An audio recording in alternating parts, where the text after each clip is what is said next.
Olá, amadas! Que alegria podermos estar novamente reunidas em torno de um estudo. E o tema desse próximo semestre é Guerra de Reinos, a Batalha pela Sua Mente. Por que será que a gente vai trabalhar esse tema nesse novo semestre? Creio que a gente está vivendo dias de intensa guerra, onde o engano ele tem avançado e se estabelecido em vários setores da nossa sociedade e até mesmo dentro da igreja. E nós precisamos, mais do que nunca, discernir e entender qual é o padrão da mente do reino de Deus e qual é o padrão de mentalidade desse século. Então, com a graça do Senhor e orientados e ensinados pelo Espírito Santo da verdade, nós chegaremos lá. Até o final desse semestre, a gente vai conseguir discernir, vai conseguir identificar o padrão da mentalidade do reino de Deus. Amém? Então, eu te convido para a gente seguir por essa jornada. Eu peço para você não se preocupar com alguns termos diferentes que você vai conhecer. Nós precisaremos trilhar, né, alguns conceitos e eu peço que você não se assuste com isso. No final, a gente vai conseguir ter uma boa conversa e eu creio que a nossa caminhada vai ficar cada vez mais interessante. Então, tenha paciência, ok? Eu conto com a sua paciência, hein? Não desista. Vamos lá. Você está vendo aqui nessa imagem que eu selecionei para a gente pensar juntos? São muralhas que geralmente estão presentes em cidades medievais. Quando a gente assiste aqueles filmes antigos, né? A gente vê essas muralhas cercando a cidade. Tudo isso propositalmente estabelecida para proteger de supostas invasões dos inimigos, como está acontecendo aqui nessa cena. Os invasores estão cercando os muros e eles estão usando as suas armas, que são escudos, lanças, foices, pedras são arremessadas, flechas incendiárias são lançadas, escadas são colocadas, né, nas torres, com o intuito de subir até o alto e invadir esse território. Eu e você, a gente identifica muito claro aqui que há uma guerra acontecendo, há uma invasão acontecendo, e ela é bem visível. Mas quando a gente vai falar de guerra no campo da mente, não é da mesma maneira. A coisa não é assim tão visível. Muitas vezes ela é tão sutil que a gente não se dá conta, a gente não percebe que realmente o inimigo tem ganhado território, tem ocupado campos do nosso entendimento. Então, por isso é que nós vamos trabalhar esse tema com bastante paciência e vamos insistir nele para a gente conseguir entender como essas estruturas de engano elas se estabelecem. O apóstolo Paulo, ele diz lá em 2 Coríntios 10, no capítulo 10, versículo 4, porque as armas da nossa milícia não são carnais, as armas do nosso exército não são carnais, e sim poderosas em Deus para destruir fortalezas, anulando nós sofismas e toda altivez que se levante contra o conhecimento de Deus, e levando cativo todo pensamento à obediência de Cristo. Olha que interessante, Paulo está dizendo aqui que realmente há uma guerra e nós, como exército do Senhor, nós temos armas que não são como as humanas, elas não são carnais, mas elas são poderosas em Deus, elas são eficientes para destruir prisões, para anular com essas estruturas de sofisma, de ideias, de narrativas, e toda altivez, todo limite, toda barreira que se levanta contra o conhecimento de Deus. E no final de toda esse confronto, ainda é possível levar cativo todo pensamento à obediência de Cristo. Então vamos entender um pouquinho o que Paulo está falando. Quando eu penso nessa palavra sofisma, isso me remete a um grupo chamado sofistas, que vivia ali nos tempos de Paulo, eram oradores hábeis, homens que desenvolviam a arte da retórica, da oratória, com brilhantismo. Só que esses caras, né, esses sofistas, eles usavam essa habilidade deles para ganhar dinheiro. Eles tinham os alunos, eles ensinavam essa arte e aí eles lucravam com isso. A grande questão é que esses homens, eles ensinavam essa arte da retórica, da persuasão, do convencimento, da oratória, de uma maneira assim que valia tudo. O importante era você vencer.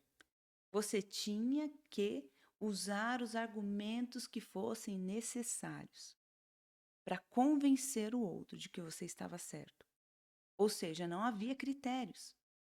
Então, por exemplo, naquela época, toda uma sociedade extremamente pagã, com uma crença profunda em deuses, e é o que eles faziam.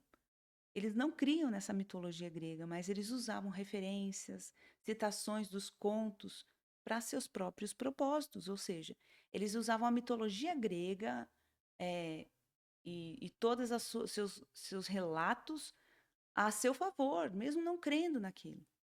Eles eram ateus, eles eram relativistas, cínicos, e mesmo assim eles conseguiam persuadir os seus ouvintes, a multidão dos seus ouvintes, a respeito daquilo que eles determinavam. Eles eram extremamente pragmáticos e confiavam em qualquer coisa que funcionasse. E para fazer isso, atingir esse fim, valia tudo, era a qualquer custo. Então, a arte dos sofistas era persuadir a multidão e não convencer a multidão de uma verdade, porque eles não tinham uma verdade, né? Eles nem criam que existia uma verdade, mas eles realmente atacavam aquilo que havia sido estabelecido como tradição, né? O conhecimento dos deuses ali, próprio dos gregos, a formação do universo, da perspectiva grega, tudo isso eles atacavam. E eles começaram a construir a ideia de que o ser humano, ele deve ser o centro de todo pensamento e valor. Então, olha que interessante. Vamos pensar um pouquinho em algumas ideias que esses sofistas tinham. Por exemplo, Protágoras. Ele dizia: o homem é a medida de todas as coisas. Existe apenas verdade relativa. Todo mundo tem sua verdade conquistada. Olha, isso parece tão atual para a gente, né? O que Protágoras está dizendo aí? Está dizendo assim, olha, o homem é a medida de todas as coisas. Você, como ser humano, você define a sua verdade, o teu certo e errado, a sua percepção das coisas, né? Até porque verdade é relativa, não existe verdade, cada um concebe a sua própria verdade. Olha só que coisa. Naquela época, eles já ensinavam essa perspectiva, essa visão de mundo que é relativa, relativa. E nós estamos vivendo em tempos em que isso está muito forte, cada dia mais consolidado. Nós somos rechaçados e resistidos quando a gente expressa a ideia de que existe sim um padrão, uma verdade e de que não vale tudo. E Protágoras já estava ensinando, né? Isso lá atrás, na época de Paulo. Gorgias, por exemplo, ele fala assim: se é eterno, não teve princípio. Se não tem princípio, é infinito. Se é infinito, não está em nenhum lugar. Se não está em nenhum lugar, não existe. Então, o que ele quer dizer? Ele está, através da sua argumentação, através da sua retórica, das suas, né, sua narrativa ali, da sua arte, da oratória, convencendo os seus ouvintes de que um ser eterno, ele não existe. E aí é óbvio que Paulo, ouvindo esses argumentos, ele diz assim: tudo isso se levanta contra o conhecimento de Deus, porque Cristo Jesus é o caminho, a verdade e a vida. E existe verdade, e ela não é relativa, não é cada um concebendo a sua verdade. Aí, quando ele ouve esse cara, Gorgias, falando uma coisa dessa, de que o que é eterno, provavelmente, no final das contas, ali chega à conclusão de que não existe, é uma concepção equivocada, porque existe um Deus que é eterno, sim, que sempre existiu, que é Senhor absoluto, e não é uma pessoa brilhante na retórica que vai conseguir fazer com que isso não seja verdade. Então, esses caras, esses sofistas, eles levantavam esse argumento, eles levantavam toda essa fala, essa narrativa, e muitas vezes isso confrontava a palavra de Deus. Então, por isso que Paulo, ele diz assim: olha, nossas armas, elas são armas espirituais. Elas não são carnais, mas elas são poderosas para tirar você dessas prisões, dessas ideias, dessas narrativas malignas, para anular toda essa fala de convencimento humano que não está de acordo com o que Deus diz. E mais do que isso, derrubar essas resistências, esses muros de proteção que impedem você de conhecer realmente Deus. E no final das contas, quando essas armas forem apresentadas, quando elas forem usadas, ainda vai ser possível levar cativo o pensamento, a obediência de Cristo, a essa mentalidade do reino. Olha que tremendo. Isso é extraordinário. E é interessante que também Paulo diz para a igreja de Corinto: eu, irmãos, quando eu fui ter com vocês, anunciando-vos o testemunho de Deus, eu não fiz com ostentação de linguagem ou de sabedoria. Ele está falando, eu não usei essa estratégia humana de argumentos, de narrativas, de oratória, de retórica. Não. Ele diz, porque eu decidi nada saber entre vocês, senão a Jesus Cristo e esse crucificado. Ele falou, a única mensagem que ocupou o meu coração, que vocês ouviram de mim, foi sobre Cristo Jesus e esse crucificado. Eu não entrei em discussões vazias, em argumentos humanos, não. E ele continua falando, e foi em fraqueza, temor e grande tremor que eu estive entre vocês. A minha palavra e a minha pregação não consistiram em linguagem persuasiva de sabedoria, mas em demonstração do Espírito e de poder, para que a vossa fé não se apoiasse em sabedoria humana, e sim no poder de Deus. Olha que tremendo. O que Paulo está falando para essa igreja, que já estava sendo cercada ali por esses sofistas, por toda essa fala, essas narrativas que, de maneira cínica, afrontavam a verdade do Evangelho, né? De uma maneira irônica, muitas vezes, debochavam das verdades do reino. Paulo está dizendo: olha, eu não me equipei de nenhuma arma que fosse carnal. Eu não contei com nenhuma capacidade oratória que eu tivesse, mas eu me esvaziei, eu tive muito temor de me apresentar diante de vocês. Não numa linguagem persuasiva, mas na dependência do Espírito Santo. E foi isso que aconteceu, porque as minhas palavras consistiram em demonstração do Espírito e de poder. Olha que tremendo, que tremendo. Então, a gente já começa esse assunto pensando que o apóstolo Paulo, ele entendia que uma guerra estava sendo travada e era no campo da mente. Muitas ideias já floresciam e atacavam o evangelho de Cristo Jesus ali no berço da igreja primitiva. Paulo está deixando bem claro, para atacar todas essas estruturas malignas, nós precisamos nos posicionar como um exército, usando as armas corretas. Amém? Que tremendo isso, né? Eu queria que a gente pudesse entender um pouquinho um conceito de cosmovisão. Não se assuste com esse termo, cosmovisão. Isso é uma palavra alemã que eu não vou me atrever a pronunciar, mas que significa um modo de olhar o mundo. Cosmo é mundo. E aí, todos nós temos um sistema de crenças que faz com que a gente tenha uma leitura da vida, né? Nós temos ali toda uma maneira de entender as coisas, de explicar aquilo que nós cremos. Mas quando a gente fala de cosmovisão, uma maneira mais clara da gente entender o que isso significa, na verdade, é o que responde às grandes questões, né, da vida. Por exemplo, de onde eu vim, né, a minha origem, quem eu sou, né, diz respeito à identidade, por que que eu estou aqui, propósito, como devemos viver, moralidade e para onde eu vou, destino. Então, quando a gente consegue responder a essas perguntas, nós temos aí já a construção de uma cosmovisão. A gente vê nessa figura, né, o paciente lá deitado no divã, perguntando, doutor, quem eu sou, para onde eu vou, né? Onde eu estou? Ele está ali tentando definir sua cosmovisão, buscando, né, ter uma cosmovisão, ele não está muito certo para ele essas questões.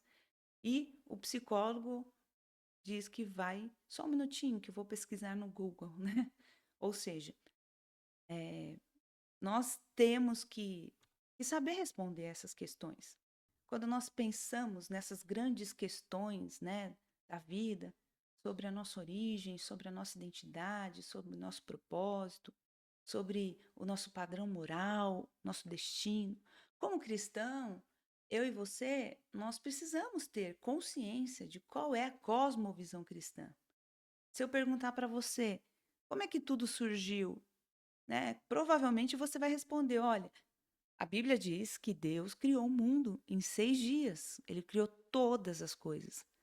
E no sétimo ele descansou. Então, dentro de toda essa criação, ele inclusive formou o homem. Né? Se eu te perguntar sobre identidade, provavelmente você sendo cristã, você vai dizer, olha, eu sou filha por adoção, por causa do sangue de Cristo Jesus. Eu fui transportada do império das trevas para o reino de luz, do Filho do seu amor. Eu fui reconciliada com Deus em Cristo Jesus. Sobre o seu propósito, cada uma vai responder aí o propósito que tem. O Senhor me chamou, o Senhor me trouxe à existência com um propósito claro, ou eu ainda estou discernindo qual é o meu propósito. Sobre moralidade, se você norteia a sua vida pela palavra, você vai responder que existe sim pecado, que existe sim verdade, que existe sim um padrão de comportamento, de certo e errado, que nós, como filhos de Deus, devemos seguir. E o nosso destino? Nós cremos na vida eterna. Eu e você, nós cremos ou na condenação eterna ou na vida eterna, porque é o que a palavra do Senhor nos diz. Então, não cabe para nós, por exemplo, e como cristãos, por exemplo, crer na reencarnação. Aqui tem algumas figuras que representam algumas religiões, então eu não posso, por exemplo, dizer, olha, eu sou cristã, mas eu acredito sim na reencarnação. Inclusive, eu estou aqui na minha quinta vida, né? Na outra reencarnação, como eu fiz coisas erradas, então eu estou pagando agora nessa vida atual, não é assim que os kardecistas creem, né? Que você faz alguma coisa errada na vida passada, então você tem que pagar aí por conta daquilo que você fez errado lá. Aí você nasce numa vida muito difícil, uma história bem complicada. Mas acontece que, se eu sou cristão, eu não posso crer nisso. Porque isso não faz parte da cosmovisão cristã, não faz parte de todas essas questões respondidas através da palavra de Deus. Então, dentro desse conjunto de religiões que a gente tem, o cristianismo ele tem uma cosmovisão bem clara, bem definida. Se você for para as outras religiões, você vai ver que eles também têm perspectivas sobre como o mundo surgiu, se existe vida após a morte, se você nasceu com um propósito ou não, se existe um Deus pessoal ou uma força que rege o universo, tudo isso diz respeito à cosmovisão. E como uma cosmovisão cristã, qual é a nossa ideia de criação, né, de existência, de como o mundo passou a existir? Aqui vocês estão vendo aí uma figura como que representando uma grande explosão, que é uma das teorias científicas de como o mundo passou a existir, né? O Big Bang, que foi proposto lá no século XX pelo cientista russo George Gamow e o astrônomo e padre belga Georges Lemaitre, não sei se é assim que diz o nome dele, mas a ideia que eles defendem é que assim existe uma grande explosão de uma massa de energia e que aconteceu há mais de 13 bilhões de anos e depois dessa explosão aconteceu que o universo começou a se organizar, se reestruturar e algumas moléculas ali espalhadas começaram a se condensar, formando os planetas, os satélites, toda a criação e finalmente o homem. Essa é a teoria do Big Bang. E aí a gente vê também aquela teoria da evolução das espécies. Então, o homem não foi sempre homem. Em algum momento, né, ele era um primata, um macaco, e aí esse processo de evolução, que durou muito tempo, foi fazendo com que o homem se tornasse homem, né? E deixasse de ser ali um primata. Então, isso são percepções que se levantam contra essa visão de mundo que o crente tem. Porque o cristão, ele baseia suas crenças, a sua percepção do mundo, a sua visão de mundo na palavra de Deus.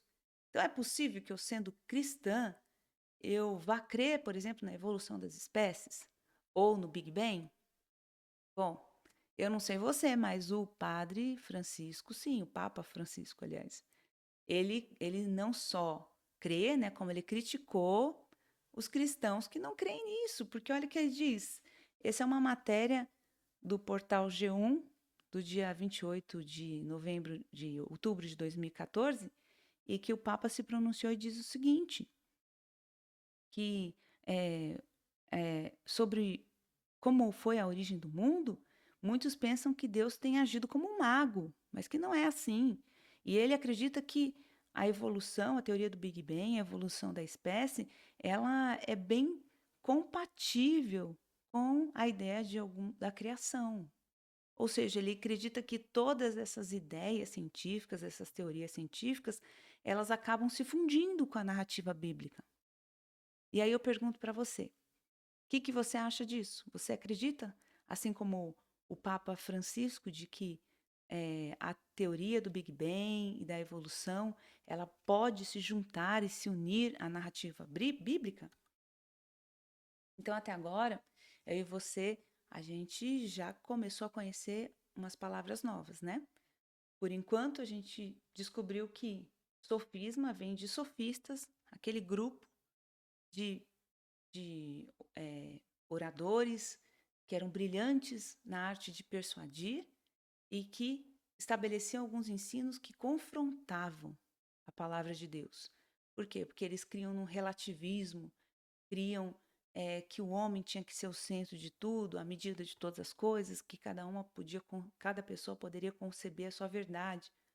Depois a gente descobriu um pouquinho a ideia de cosmovisão, que é o quê? É a visão de mundo. E geralmente a nossa cosmovisão se constrói em cima dessas grandes questões: de onde eu vim, como é que tudo surgiu, para onde eu vou, quem eu sou.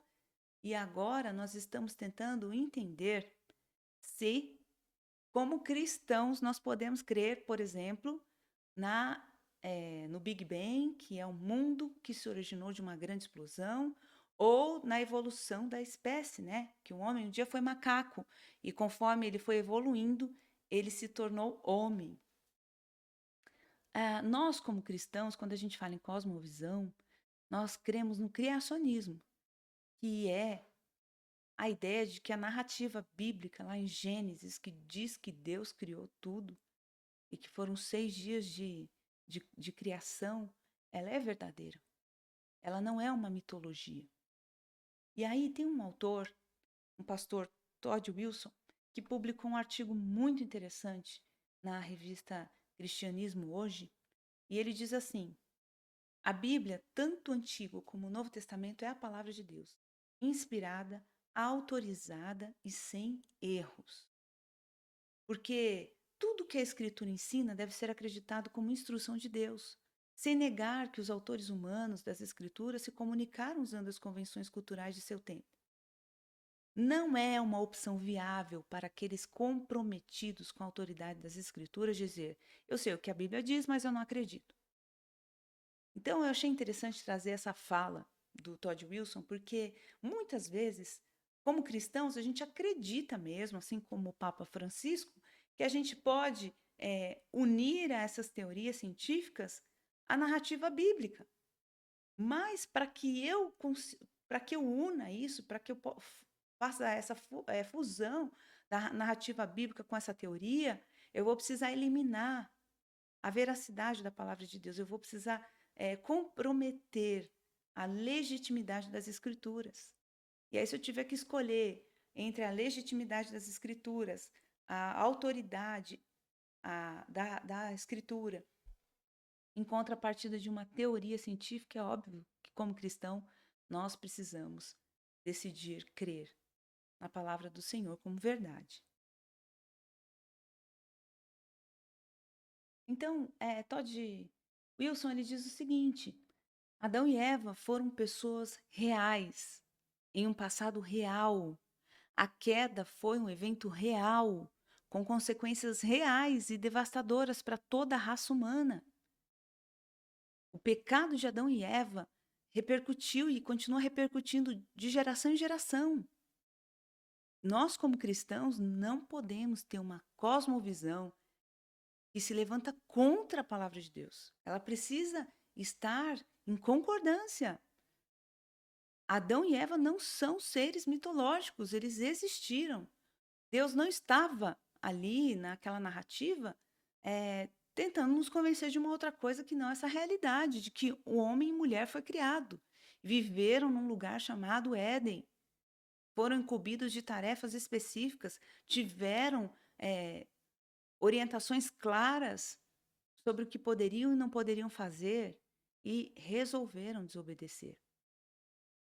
E aí as escrituras, elas também claramente pretendem dizer que algo especial aconteceu no sexto dia da criação. Deus, ele estava criando a fauna, a flora, fazendo divisão da terra seca, da água, criando os luminares, o sol, a lua, as estrelas, mas chega um momento em que essa linguagem muda, é isso que Ted Wilson está querendo dizer, a mudança de linguagem indica algo extraordinário. A narrativa está dizendo sobre a abundância das águas, falando da produção da terra, mas de repente eles dizem: façamos, façamos. Aqui a criação atinge um novo estágio, um ponto alto, onde Deus se inclina para a criação da humanidade. Ele diz: façamos o homem à nossa imagem e à nossa semelhança. Há uma maneira distinta, algo aconteceu de extraordinário, como diz o autor desse artigo. E é isso que eu e você, como cristãos, nós cremos.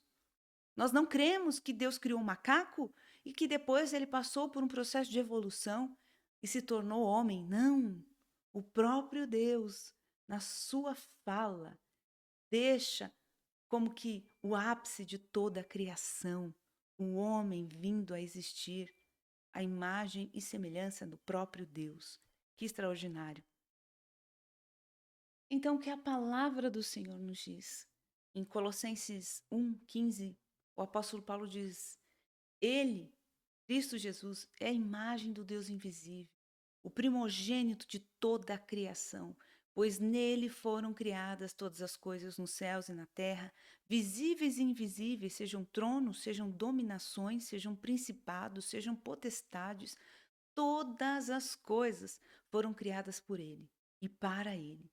E ele é antes de todas as coisas, e nele todas as coisas subsistem. Olha que tremendo! Toda a criação existe por causa de Cristo Jesus. Foram criadas por Ele e para Ele. Então, isso fundamenta a nossa cosmovisão, como nós enxergamos essas grandes questões fundamentais da humanidade, de onde viemos, para onde vamos, como tudo se originou, quem somos. Eu e você, nós cremos, sim, que há um Deus criador que criou todas as coisas.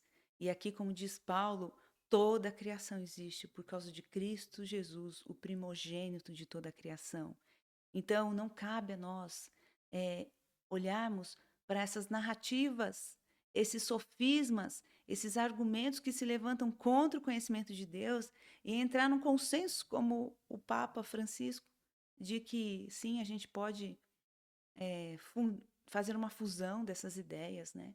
Não tem como, nós cremos que esse Deus que criou o homem, a sua imagem, a sua semelhança, fez dele, num primeiro momento, um primata para que depois ele pudesse evoluir e se tornasse um homem. Não, Deus não fez isso.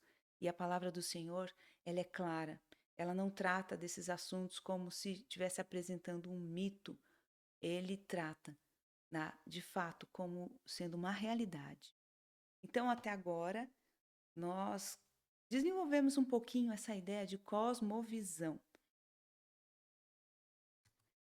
Então, agora a gente vai abordar um outro conceito, também em pés, para você não ficar assustada. Ah, vou ter que decorar isso. Não vai ter que decorar nada. Você vai assimilar isso de uma maneira muito natural e vai conseguir até aplicar isso na sua dinâmica. Você vai ver, vamos lá, vamos seguir em frente. Então, o que que é um paradigma social? Como eu tenho falado, tudo isso é importante para que a gente comece a entender a mentalidade do reino de Deus. Quando nós formos trabalhar isso, você vai trazer de volta esses conceitos e conseguir assimilar essas informações. Então, paradigma é essa visão de mundo que geralmente ela é um consenso de um grupo, de uma pessoa, de uma empresa, de uma família, né? Então são essas crenças que giram em torno desses grupos ou de uma pessoa ou de uma família. Mas o que que você está querendo dizer, Silvia, com esse negócio de paradigma? Vamos lá. Se você olhar essas figuras aqui, você vai ver o seguinte. Aqui embaixo eu tenho um senhor tocando um instrumento que parece um órgão. Quem viveu na igreja uns 30 anos atrás sabe que igrejas tradicionais, históricas, não pertenciam jamais, não permitiam jamais que existisse bateria, por exemplo, num culto. Você tinha lá o órgão, tinha o organista que tocava muitas vezes fazendo ali o prelúdio, né, que era aquele momento em que as pessoas iam chegando na igreja, existia todo um ambiente de reverência, então ele tocava o órgão para que você fizesse uma oração antes de começar o culto. No final do culto, a mesma coisa. O organista se sentava lá no instrumento, tocava e as pessoas faziam uma oração silenciosa para se despedir daquele período de culto e ir embora. Então, era inconcebível uma bateria dentro dessa expressão eclesiástica, dentro desse formato de culto. Era inconcebível. Por quê? Porque a bateria ela remetia ao mundo secularizado, ao rock, a um estilo de música que não era adequada, não era sacra, não era sagrada, não era santa. Então, realmente isso não era possível. Só que, depois de um tempo, começou a surgir em uma ou outra igreja a bendita bateria. E é claro que assim, a gente sabe de várias histórias de igrejas que, puxa, se dividiram porque metade dos irmãos queriam a bateria e a outra metade não. Isso que eu estou falando com vocês aqui agora são paradigmas. Qual era o paradigma das igrejas tradicionais, históricas, batista, metodista, presbiteriana, Assembleia de Deus, há 30 anos atrás em relação à bateria? É de que a bateria não era um instrumento adequado, não era sagrado para fazer parte de um culto cristão. O órgão, sim, mas a bateria, não. E aí, conforme o tempo foi passando, houve uma mudança de paradigma. Então, algumas igrejas, alguns grupos de irmãos começaram a entender que não, que a bateria não ia profanar a nossa expressão de culto ao Senhor e que ela poderia sim estar presente na igreja. Uma outra coisa que foi mudando, a gente sabe aí, olha, o apóstolo Rina ali na igreja dele, Bola de Neve, essa prancha de surf é um púlpito. Quando a gente começa a estabelecer como padrões, né, como o adequado, que o púlpito ele tenha tal desenho, tal formato, e que fora disso vai corromper todo aquele padrão de certo que a gente estabeleceu, isso é mexer com paradigmas. Então, paradigma é tudo aquilo que eu tenho como um padrão estabelecido e que eu entendo que é o certo. Aqui também coloquei a foto de uma igreja, essa igreja que agora é a igreja com as paredes escuras, um ambiente mais escuro. Quantas pessoas resistem a isso e dizem: que horror, a igreja tem que ser iluminada, tem que ter suas paredes claras, tem que ter suas vidraças, não pode ter esse lugar escuro. Isso são paradigmas. Todos nós temos paradigmas. E esse paradigma, ele pode ser expresso e bem definido como um padrão de uma família em relação a algumas questões, de uma comunidade, de uma igreja, de uma empresa, de um indivíduo. Paradigmas é aquilo que eu entendo como certo. Por exemplo, dentro da nossa cultura ocidental, todo mundo tem essa ideia de que a noiva deve se casar com um vestido branco. Mas, se de repente uma noiva resolver usar um vestido vermelho, vai ser uma quebra de paradigma. Por quê? Porque o convencional, o padrão, é que ela entre com um vestido de cor branca. Então, quando a gente fala de paradigmas, nós estamos falando dessas crenças que nós temos em comum, desses modelos, desses padrões, que é uma convenção entre todos, nós todos acordamos a respeito disso. Ok? Eu não falei para você que você ia entender o que é paradigma? Então eu quero que você pense aí. O que que você pode identificar dentro da sua família, ou dentro da sua igreja, ou dentro do seu bairro, da sua nação, como um paradigma? Algo que é um padrão e esse padrão é aceito e é afirmado por todos aqueles que vivem ao teu redor. Quero que você pense a respeito disso, ok? Um exemplo aqui que eu quero deixar para vocês. A escola no Japão é uma escola bem diferente da brasileira, né? Eles têm todo um rigor em relação a algumas questões, e uma dos hábitos que eles têm ali, que eu acho muito interessante, na verdade admiro, é que as crianças, elas participam da limpeza da escola. Então tem umas fotos aí, olha, dessas crianças, elas limpando tudo, desde banheiro, os corredores, as carteiras, as mesas, eh, todos os ambientes da escola, as crianças fazem parte dessa limpeza, dessa higiene. A escola também tem alguns hábitos, né? Por exemplo, as crianças maiores, elas servem as menores e só podem se servir para fazer a refeição depois que as pequenas já terminaram a sua refeição. Eles são muito rigorosos em relação a horário, pontualidade e tudo mais. Agora vamos trazer isso para o Brasil. Se a gente, nosso filho chega em casa e fala, olha, a diretora da escola me fez limpar o banheiro, fez eu lavar todos aqueles vasos sanitários, fez eu lavar os corredores. O que que você, como pai, vai entender de tudo isso?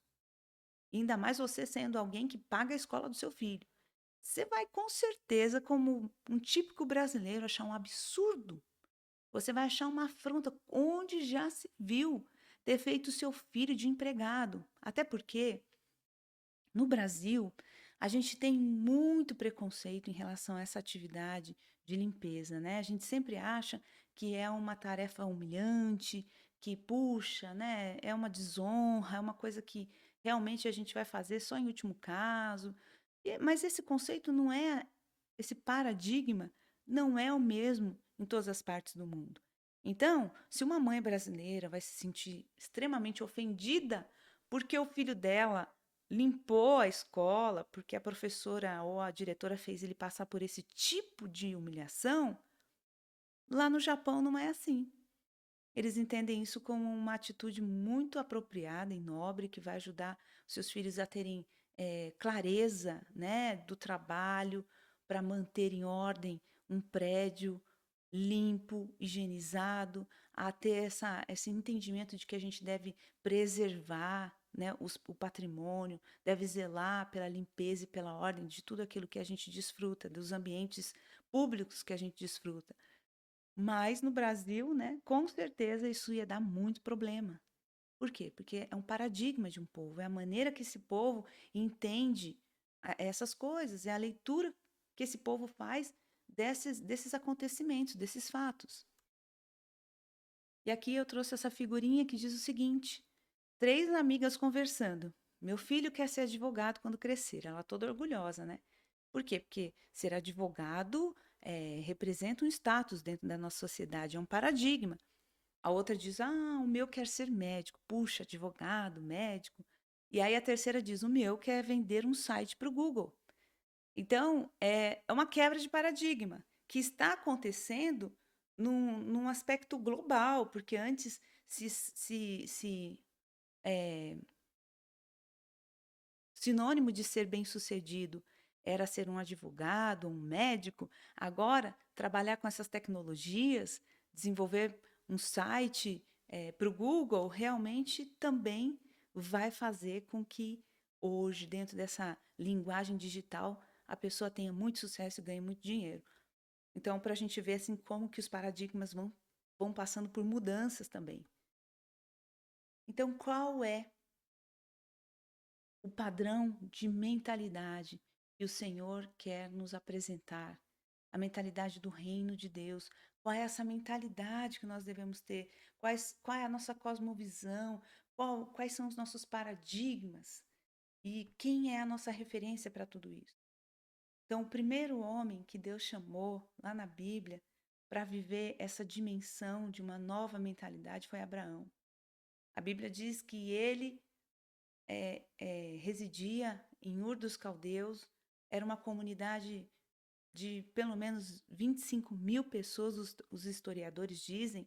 Era uma sociedade, uma comunidade bem organizada, bem desenvolvida e que oferecia muitos benefícios, né?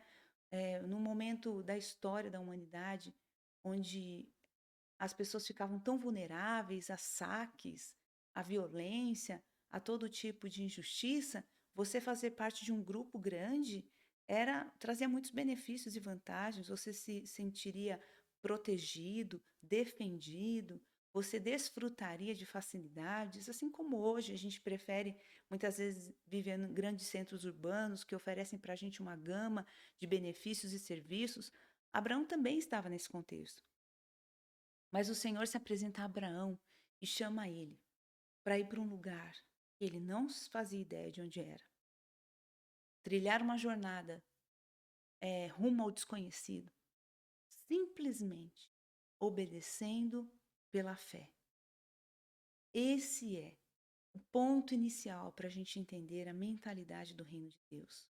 Longe da lógica humana, das razões, das persuasões, dos convencimentos, nós precisamos nos esvaziar de tudo aquilo que é essa referência de mentalidade grega, de tudo aquilo que é essa referência de que, eu sei o que é melhor para mim, eu eh, tenho uma prudência, então por isso eu preciso saber primeiro, entender, precisa ter uma lógica, precisa ter uma explicação, para mim só funciona 1 mais 1 é 2, ou seja, tem que ter um convencimento racional, isso tudo. Nós somos convidados a nos esvaziar dessas percepções humanas para começar a entender qual é a mentalidade do reino de Deus. Abraão é essa pessoa que iniciou esse processo junto ao Pai, aonde o Senhor foi construindo a mentalidade de filho de Deus, do reino de Deus. Nós não andamos movidos pelas circunstâncias, mas pela fé. No primeiro momento, nós tratamos alguns conceitos. Nós identificamos que há uma guerra sendo travada na nossa mente. Identificamos que já na época do apóstolo Paulo havia esse grupo de sofistas que, através de uma oratória, de uma narrativa, de uma argumentação bem estruturada, convenciam seus ouvintes a respeito de entendimentos que se levantavam contra todo o evangelho de Cristo Jesus. E Paulo diz que isso deveria ser tratado como guerra, como uma guerra. A gente, como parte desse exército, deveria usar as armas corretas. E aí a gente foi desenrolando um entendimento sobre cosmovisão. Cosmovisão é as respostas que nós damos àquelas grandes questões da vida, né? De onde eu vim, para onde eu vou, quem eu sou, como tudo surgiu. Como cristãos criacionistas, nós cremos na palavra de Deus de uma forma completa e perfeita, inteira, sem erros. E depois a gente finalmente discutiu um pouquinho essa questão do paradigma. E eu desenrolei com vocês essa ideia de como nós, como cristãos, há 30 anos atrás, tínhamos paradigmas em relação, por exemplo, aos instrumentos adequados dentro de um culto cristão, as nossas percepções de mundo como brasileiros, aquilo que para a gente é certo, que para a gente é errado. Tudo isso que nós discutimos hoje vai ser muito importante para a gente desenvolver os próximos tópicos. Então, no seu grupo, converse sobre isso. Fale a respeito de paradigmas que você encontra na sua família. Às vezes, a sua família tem hábitos e crenças muito próprias da sua casa, que foram passadas de geração em geração.